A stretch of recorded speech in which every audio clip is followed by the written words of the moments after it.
Hello everyone, welcome back to my channel this morning. This video, we continue to update royal family's news for you. That is, Harry's sad residue. How the family misses him before married Meghan. Now he has lost his smile. Royal photographers seldom say too much, but once in a while they say everything. Yesterday, all over the world, a picture issued to mark Prince Harry's 36th birthday was being studied with both affection and fascination. Affection because the image shows Harry, his brother William, and sister-in-law Kate with their faces weathered in joyous smiles, happy and comfortable in one another's company. Fascination because this picture provided by Prince William's office at Kensington Palace was more than 3 years old, taken in early 2017, predating Harry's wedding to Meghan Markle, the birth of their son Archie, and their departure from the royal family. A touching throwback then to happier times. How things have changed. The last time the brothers and their wives were seen together in public was at Westminster Abbey in March when, despite the solemnity of the occasion, a permafrost seemed to have descended on the once Fab Four. In the semi-authorized biography of the Duke and Duchess of Sussex, published earlier this summer, we learn that William and Kate had that day indeed shown them the cold shoulder, at least according to Harry and Meghan's version of the events. And so some on social media yesterday speculated about the Cambridge's choice of picture and whether the absence of Meghan was deliberate. There were other suggested explanations too. Was it a reference to Harry running away from the royal family, or rather, as a supporter of the prince put it, Harry running for the sanctuary of his new life? However compelling the narrative of brothers at war may be, insiders dismiss suggestions that Meghan was purposely not included in the Cambridge's photo. According to aides, there is a protocol surrounding royal birthdays, just as there is for any other palace-sponsored event. Spouses are never included.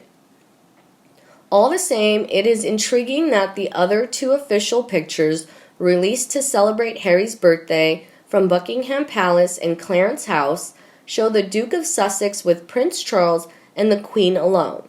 In the first, there is no Prince Philip, and in the other, no Duchess of Cornwall. It is tempting, therefore, to wonder if this picture, with Kate running alongside the two brothers, was designed to tell us something about the status of the relationship between William and Harry and the wider one between their wives. Is there a message contained in the photo, which was originally taken to promote the mental health charity Heads Together? And if so, what can it be? Certainly, it is reminiscent of the old Harry, the prince with a ready smile, who once joshed with former Olympic sprinter Usain Bolt and uberantly celebrated an England try at Twickenham. And consider all the photos chosen by his father and grandmother. In both, there is a smile on Harry's face. How extraordinary to learn that they too are not recent photographs, but several years old. The one of Harry and the Queen was also taken in 2017, while the endearing picture of a father brimming with pride at his son is 6 years old, not only predating Meghan, but also the growth of Harry's beard. It does seem astonishing that 3 separate households of the royal family should each independently have to hunt through their archives to find a picture of a happy Harry. While it is of course unlikely that the royals would indulge in mind games, many will doubtless consider that the message here is a poignant one. We miss you the way you were. Looking now at the picture taken on the cinder track at the Olympic Park in East London, it is hard to remember that such a mood of light-hearted existed between Harry, William, and Kate.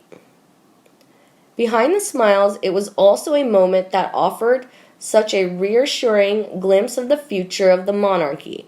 Here was the heir in line to the throne, the wife who will one day be queen, and the dependable brother.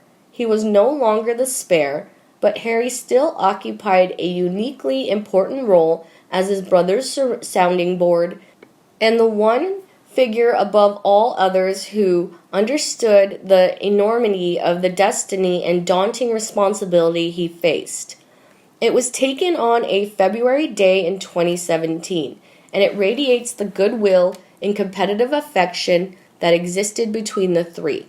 Losing themselves in a race, they looked more focused on their running than putting on a performance. Certainly, it demonstrated that the future of the institution looked safe enough in their hands. Yet at the time, Meghan was, in fact, already in Harry's life, and the prince by then was quite possibly head over heels in love. It is, however, reasonable to assume that this picture was taken before William had counseled his brother with calming, "Don't rush with this girl" words, while meaning advice that, according to Finding Freedom, Harry found to be snobbish. William was only fulfilling the same function he had ever since the death of Princess Diana, to watch over his younger brother. Instead, it led to the unraveling of a relationship that was expected to be the cornerstone of the future monarchy, and how things have changed. Fast forward to 2020, and Harry has exiled himself from that future, turning his back on his family, his friends, and his country.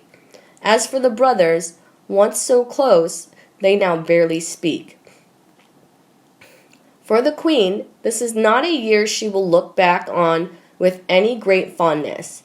Harry's decision to quit these shores for a new life in Meghan's home city of Los Angeles has dislocated the royal family, and the manner of his departure has left a bitterness that will take more than a smiling photograph to overcome.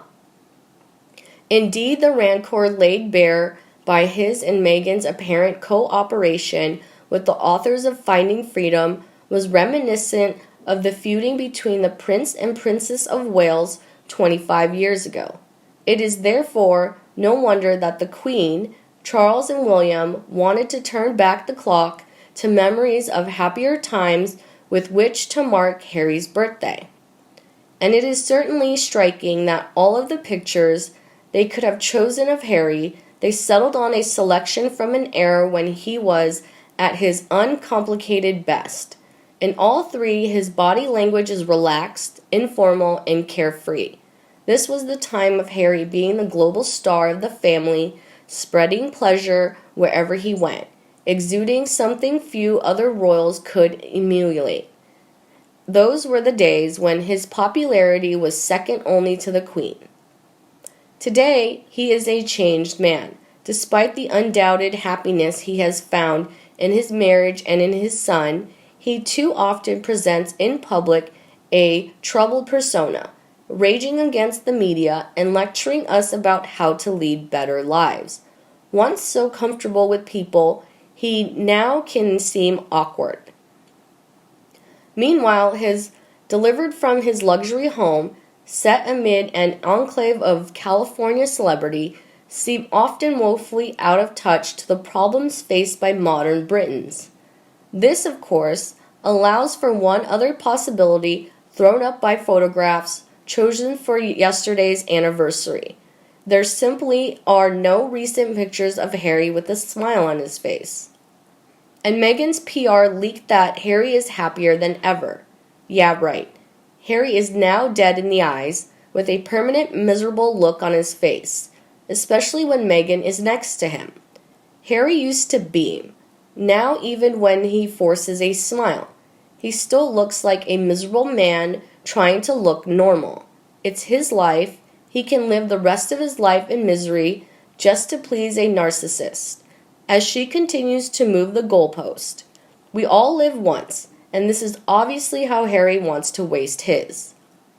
However, according to royal fans, Harry's shown himself to be a paranoid, bitter, jealous younger brother with limited intelligence.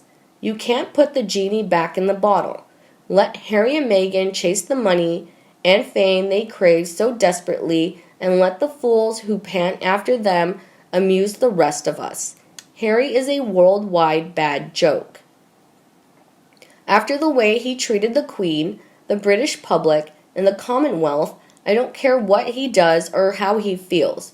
He certainly didn't care when he missed the Marine Memorial for a cartoon where he begged for work for Meghan.